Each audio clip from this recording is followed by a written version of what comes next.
톰라이트 저희가 카페 처음 한참 전에 2005년인가 그때 했을 때 오늘 이런 자리가 생길 줄은 상상도 못하고 그냥 저희들끼리 즐겁게 수다 떠는 모임이었는데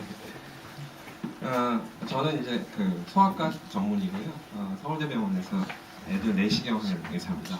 그리고 전혀 이분의 전문성이 없기 때문에 그냥 웃으면서 들으셨으면 좋겠고요. 헛소리 하더라도 책을 열심히 읽으시는 걸로 대신하시면 좋겠습니다. 제가 그 2011년에 세인트 앤드류스 가서 톰라이트를 뵙고 왔어요. 그래서 점심을 같이 먹고 한국에 열렬한 팬들이 많다. 그래서 되게 격려를 제가 해드리고 왔었습니다. 그래서 그때 사주셨어요, 점심을. 맥주도 한 잔. 톰라이트 그 지금 교수님이시죠? 그때 주교 마치시고 그때 이제 오셨었는데 제가 어떻게 못하다 그렇죠? 정신없이 만들어가지고 제가 그때 여쭤봤어요. 어떻게 이렇게 책을 빨리 읽기도 전에 또 내시냐고 여쭤봤더니 생계를 유지하려면 그렇게 해야 된다. 애들 많이 키우고 시집장가 보내려면 열심히 써야 된다고 농담으로 얘기하시더라고요. 네. 간단히 말씀드리겠습니다.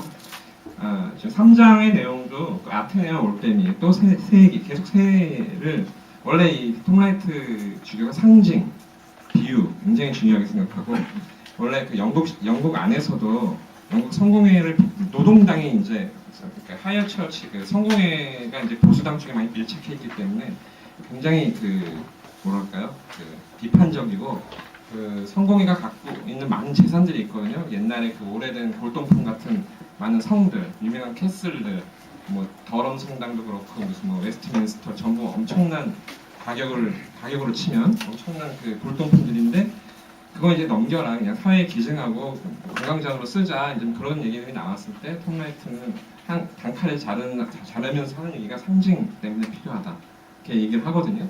근데 이제 이 책에서도 계속 새 얘기를 합니다. 그래서 지금 아테네 헬라 철학을 얘기하면서 이제 아테네와 올빼미라고 이제 얘기하고 올빼미가 이제 철학의 상징이잖아요.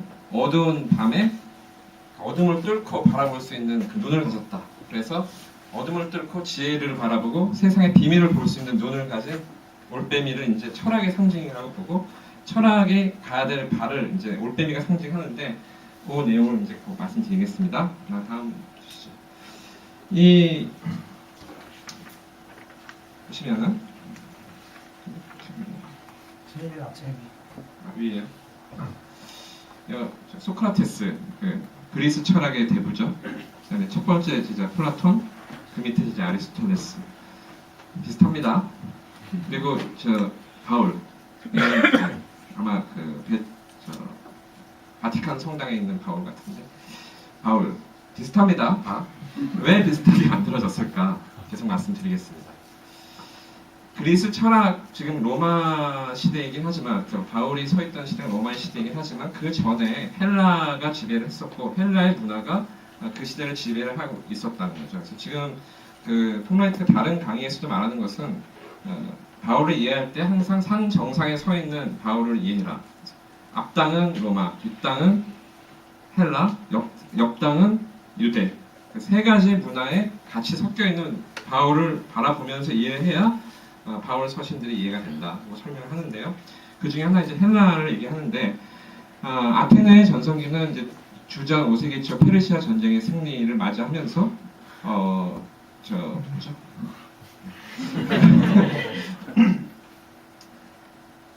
아테네가 그 시대의 지중해의 중심지가 됩니다. 그러면서 많은 철학자들이 몰려들고 또 아테네가 워낙 문화 자체가 철학을 강조하는 중요시하는 문화였기 때문에 아테네 철학이 아주 융성했다고 합니다. 이미 이 시기가 이제 아주 많은 영화 요새 영화 300 그런 거 나오는 그 시대죠. 그러다가 아주 잘 나가다가 문제는 또 로마입니다. 로마가 이제 융성해지는데 아테네가 줄을 잘못 썼어요. 줄을 잘못 써가지고 그때 북서아시아의 지배군주인 미트라디테스에 붙었습니다. 그래서 술라를 중심으로 한 로마 5개 군단에 아주 철저히 박살이 나가지고 아테네에 있는 모든 사람들이 다 해산. 전부 다 지중해 일대로 다 해산이 됐습니다. 그래서 그 중에 하나가 이제 다소고요. 바울이 살았던. 그렇지만 이제 이 철학의 흐름들이 계속 흘러가면서 바울의 시대는 결론적으로는 스토아 철학이 제일 강력했고 헬라 철학 중에서. 그 다음에 그 스토아 철학의 스타일은 플라톤의 영향이 강한 그런 스타일이었다고 합니다. 다음 주시죠. 그리스 박살이 나서 일로 간 겁니다. 다 흩어지고 지중해죠. 그래서 여기가 타소입니다. 타소. 그냥 심심풀이로 제가 아는 게 없어서 사진으로 나옵니다. 톰 라이트는 그 방법론을 중간중간에 방법론 얘기 가끔씩 하시는데 방법론 자체가 동시대 저작의 광범위한 탐구. 그래서 뭐 의사들이 좋아하는 근거 중심 신학입니다. 근거 중심의 신학을 하고 있고 과학적인 비교 분석을 굉장히 중요시하고 유사성과 비유사성을 따져서 가능한 한 그 그림 맞추기 퍼즐을 최대한 하려고 노력하는 신학이 그 톰 라이트의 방법론이다 할 수 있습니다. 그래서 이분이 이제 주 전후 100년 정도 책은 거의 원문으로 그냥 샅샅이 훑어본 수준이시고요. 그래서 뭐 외경은 뭐 기본적으로 메인 텍스트 중에 하나고 이제 이분이 다른 데서 그런 얘기 하는데 예를 들면 우리가 지금 그 박근혜 대통령을 이해하려고 하면 제대로 다 보려면 조선일보만 보면 안 되고 한겨레도 봐야 되고 경향도 봐야 되고 중앙도 봐야 되고 가끔은 썬데이 신문이 도움이 될 때도 있고 그런 거거든요. 일요 신문이 도움될 때도 있고 그래서 그 뒤에 그 지나가는 얘기 그런 것까지 파악을 이제 하려면 외경이고 뭐고 다 보는 겁니다. 그런 식으로 이제 여러 책을 보면서 파악을 하시는데 다음 주시죠. 그래서 이 시대의 그 헬라 그림을 파악을 하면 헬라 철학자들의 그런 스토리와 여러 그 당시의 정황을 파악을 해야 된다는 것이죠. 그래서 바울이 철학자였을 거라는 얘기도 많이 나옵니다. 왜냐? 뒤에 말하자면 바울을 철학자로 보았었을 것이다라는 거죠. 그 시대에 당대의 사람들은 바울을 그 시대 다른 철학자와 비슷한 그런 철학자로 봤을 것이지 종교인으로 보진 않았을 거다. 우리 시대의 관점으로 보는 그런 종교인은 아니었을 거라는 겁니다. 하지만 톰 라이트는 바울은 철학자는 아니었다. 왜냐하면 본인이 자기 인식이 아무도 철학과 헛된 속임수로 너희를 사로잡지 못하도록 주의하라고 여러 차례 말했고요. 바울의 본인의 자기 인식 핵심은 열방을 향한 사도였다. 그래서 세계를 새롭게 부를 순간이 메시아의 부활로 인해서 도래했다. 그런 것이 이제 바울의 본인의 자기 인식의 핵심이었기 때문에 어떤 철학자로 흐르진 않았을 것이다. 하지만 바울이 이해하는 데 있어서 이런 부분들이 여러 가지 혼란이 있는 큰 이유 중에 하나가 여태까지 많은 신학의 흐름들이 바울이 회심 이후에 본질적인 유대적인 범죄들을 폐기하고 예수를 새로운 주로서 이방 세계에 제시하는 새로운 사상 체계를 그러니까 기독교를 그냥 새롭게 헬라 철학 중심으로 해서 새롭게 제로베이스에서 만든 거다는 주장들이 있었기 때문에 그러한 이야기를 바탕으로 한 그런 그 바울의 이해가 있었기 때문에 이런 부분들은 이제 톰 라이트가 자꾸 깔고 얘기하는 것이고요.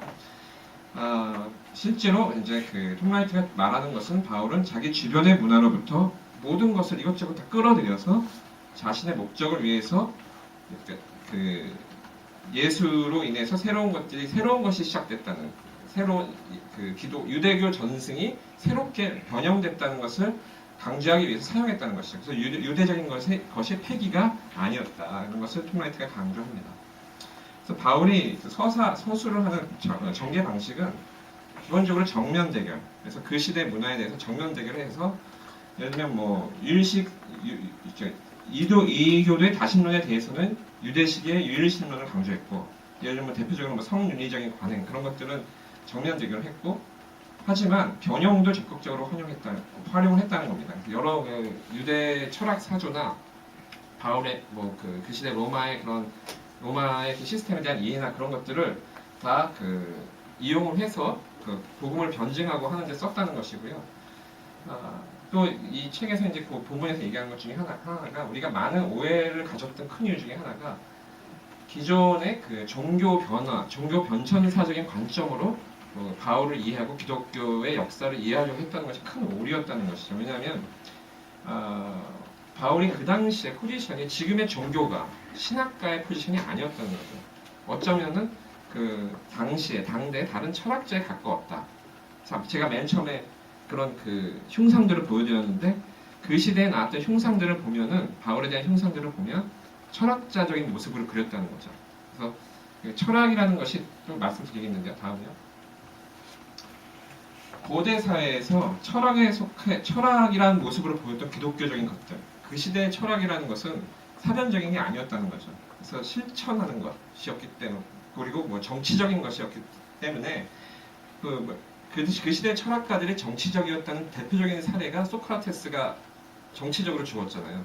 그러니까 그런 것들이 철학이었기 때문에 그 시대에 기독교가 철학을 보였을 수밖에 없는 이유들이 세 가지를 제시했는데, 첫 번째, 기존의 것들과 다른 현실에 대한 질서, 통상적인 전제들에 부합하지 않은 신적 현실에 대한 질서, 새로운 질서를 제시했다. 두 번째, 생활 방식이 독특했다. 일주일에 한 번씩 모여서 뭐 만찬이라고 해서 포도주 막 살을 뗀다고 막 먹고 이상해 보였다는 거죠. 그리고 그 통상적인 관계 이끈을 무시한 공동체적인 건설. 아까 맨 처음에 얘기했던 그런 빌레몬스에서 나온 그런 통상적인 관계 이끈이 무너뜨리는 그런 라이프 스타일. 그런 것들이 철학으로 보일 수밖에 없었다는 것이죠. 다음. 그래서 그 시대에 그 사람들에게 기독교인들은 종교적인 집단이 아니라 새로운 철학 학파로 보였다는 거예요. 그리고 이는 어쩌면은 정치적인 결사에도 가까운, 로마 사회에서 정치적인 결사로 보였을 수도 있는 그런 모습이어서 어떤 중간중간에 박해를 받고 했던 것들이 종교가 이상해서 받은 게 아니라 정치적인 결사를 보였을 수 있기 때문에, 보일 수 있고 실제로 그렇게 보였기 때문에 그렇다는 것입니다. 왜냐하면 그 시대의 철학이 고상한 사람들의 그 전유물이 아니고요. 그 시대에 뭐 TV도 없고 라디오도 없고, 사람들이 당시의 문화와 사고의 형태들에 대해서 자연스럽게 얘기하고 생각을 공유하고 하는 그런 내용이어서 어느 정도 교육을 받은 사람들이라면 일상에서 그냥 막 논의하던 것들이 철학이었다는 것이죠. 여러 가지 철학 사조가 무슨 우리가 교회 무슨 뭐 장로교, 감리교, 무슨 뭐 천주교 뭐 따로 모여서 그 파에 대한 얘기를 따로 한 게 아니고 그냥 시장에서 이런저런 철학들이 섞여서만 얘기가 되었을 것이다 라고 전제를 합니다. 여러 사조들이, 물론 학교들이 있고 그 학파들이 있어서 교육하는 곳에서는 전문적인 얘기들을 했지만 일반적인 사람들의 이야기는 그러한 여러 가지 사조의 철학들이 섞여서 이야기됐다. 이것이 일반 그 시대를 이해하는 큰 배경이 됩니다. 다음. 그래서 뭐 그 본문에 보시면 여러 가지 사조들이 나옵니다. 사조들 하나하나 좀 핵심적인 것들을 소개해주고 계신데, 에피쿠로스와 스토아파를 대표적으로 이제 중요한 사조를 정리를 합니다. 에피쿠로스는 세상을 어떻게 이해했냐면, 신들은 우리가 알고 있는 세계로부터, 그러니까 이게 결국은 이게 플라톤 아닙니다. 결국은 플라톤의 제자들이 이렇게 만든 건데요. 에피쿠로스는 신들은 우리가 알고 있는 세계로부터 철저히 초탈해 있다. 그래서 뭐 우리가 이해하자면은 일종의 형이상학적인 이원론에 가까운 것이고요. 그래서 어떻게 살아야 되느냐? 인간의 최선은 신들과 똑같이 현세의 삶의 염려들로부터 초탈해서 일정 정도 신들이 행복하고 평화로운 상태를 닮아가는 것이 해결책이다 라고 말합니다. 스토아 학파는 반대로 만물 속에 신이 내재했다고 보는 범신론의 고전적인 형태를 말하고, 스토아파는 이제 로고스, 푸뉴마, 우리 성경에서 많이 쓰이는 단어죠. 그 헬라 버전에서. 그래서 거기서 로고스, 푸뉴마 같은 단어를 많이 여기서 개념이 나오는데, 이게 형이상학적인 개념이 아니라 유형적인 개념이라는 것입니다. 우리 몸속에도 있고 나무에도 있고 그런 물건들에 다 로고스, 푸뉴마가 내재했다고 생각을 했던 것입니다. 그래서 그 막연한 형이상학이 아니라는 것이죠. 근데 어디로 네. 그래서 근데 여기서 좀 어려운 점이, 현대인의 생각은 에피쿠로스에 가깝다는 겁니다. 현대인의 생각은. 그래서 신에 대해서 누가 얘기를 할 때 사람들은 에피쿠로스적으로 이해한다는 거예요. 현대 사회는 동떨어져 있는 신, 멀리 있는 신, 이렇게 이해한다는 것이고, 하지만 바울 시대에 바울이 만났던 많은 사람들은 그 시대에는 스토아파가 주류였답니다. 그래서 그 시대에는 로고스 푸뉴마라고 그렇게 얘기를 하면 아무도 형이상학적으로 이해하지 않았다는 것이죠. 이거 언뜻 와닿지 않죠. 저도 와닿지 않았습니다. 근데 어쨌든 폴라이트가 말하는 거는, 그래서 우리가 성경을 읽을 때 쉽게 말하면 바울은 스토아적인 생각을 통해서 얘기를 한 건데 우리는 에피쿠로스적으로 이해한다는 것이죠. 오해가 생긴다는 겁니다. 다음 주시죠. 스토아파의 기본적인 신념을 다시 한 번 더 말씀드리면, 인간을 포함한 모든 것에는 로고스와 푸뉴마가 내재있다. 그래서 인간 내면 속의 신적인 원리에 부합하여 조화를 이루며 살아가는 것이 중요하다. 따라서 결연하게 성품을 발전시키는 것이 굉장히 중요하고 도덕적인 자기 개발을 강조하는 것이 스토아파입니다. 그리고 이제 따라서 결론적으로 실천을 굉장히 강조하는 것이 스토아파라고 하고요. 또 스토아파에서 중요하게 생각하는 것은 그 감각, 헛된 가르침으로부터 벗어나고 이기기 위해서 근본적인 인지적 인상들로부터 어떤 직관적인 아주 베이스로부터 좀 더 크고 넓은 결론으로 차근차근히 논리적으로 추론을 통해서 나갈 수 있다는 확신이 있었고 그것이 스토아과의 학파의 기본적인 신념이었다고 합니다. 요새 말하면 이제 변증법이 이때부터 나온 건데 굉장히 논리적인 사람들이었고 자기 훈련, 자기 트레이닝 그런 걸 굉장히 강조했던 사람들이었고 바울이 이러한 스토아과의 그런 철학의 틀을 통해서 얘기를 많이 했기 때문에 이해하는 데 있어서 굉장히 이런 부분들이 중요하다는 것이고요. 굉장히 현실적인 사람들이었다고 합니다. 그래서 스토아파 라인의 많은 그 철학자들은 그 로마 시대의 황제들하고 친했고 황제들의 컨설턴트였고 황제가 삐지면 죽고 그렇게 살았다고 합니다. 그 사람들의 그 현재의 그래서 그 현재의 질서를 받아들이고 거기에 충실하고 그걸 뭐 변화시키고 하는 걸 그러니까 현실에 충실하는 것이고요.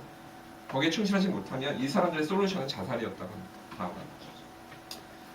그래서 그 바울 시대에 대한 이제 그 헬라적인 세계관에 대해서 우리가 이제 이해를 할 때 앞에 이제 세계관적인 접근을 했었죠. 그래서 그 헬라적인 관점으로 이 아테네적인 사고는 우리는 누구인가? 이 세계에서 지혜롭게 자유롭게 사는 사람들이다. 그 책에 있습니다. 372페이지에. 그럼 우리는 어디에 있는가? 그 신적인 존재에 충만한 이 세상에 살고 있다는 것이죠. 무엇이 잘못되었는가? 올빼미 같은 눈을 갖지 못해서 세상을 꿰뚫어보는 인간이 아무도 없다. 그것이 잘못됐다는 것이고요. 해법은 무엇인가? 철학을 열심히 하는 것이다. 이것이 해법이었고 지금 어느 때인가는 세계관적인 그러니까 학파에 따라 얘기가 달랐다고 합니다. 스토아파는 자기 수련을 열심히 해라. 에피쿠로스 학파는 술이나 마셔라. 뭐 그런 식으로 이제 결론이 됐다는 거예요. 결론적으로 바울은 그렇다고 해서 플라톤적이진 않았고 그 유대적인 관점에 서서 당시의 주류였던 스토아 학파적인 방식을 다수 차용을 했을 것이다. 그리고 이러한 것들이 언제 형성됐느냐? 그 바나바 선교 여행에 합류하기 전에 다소에서 바나바한테 갔다가 다시 다소로 돌아갔는데 다소로 돌아갔던 몇 년의 시간 동안에 그곳에서 예수의 복음에 대한 이례적인 이해를 헬레니즘적인 사고방식으로 철학적 변환을 했을 것이다. 라고 헬라이트는 그 추정을 하고 있습니다. 끝인가요? 네.